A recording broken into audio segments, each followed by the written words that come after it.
了讲，今年过年到庙市去行村拜拜的民众讲减真多哦。像这个云林北港的朝天宫，去年的过年有336万人次去参拜，但是今年受到疫情的影响，来拜拜的香客减2成，连带这个信徒寄付的用香钱嘛来减4成以上。 朝天宫的工作人员真细致，将民众添的香香倒入纸箱内面，大封条，提去派出所，请警方在过年期间代为保管。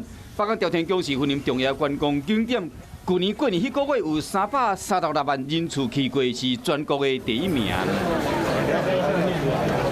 因为今年因为疫情影响，拜拜香客甲去年比较起来减2成，添香香的嘛差不多一半。分流的关系挤不进来，很多在外面拜拜，他没有再进来。出估大概少了几成，知道吗？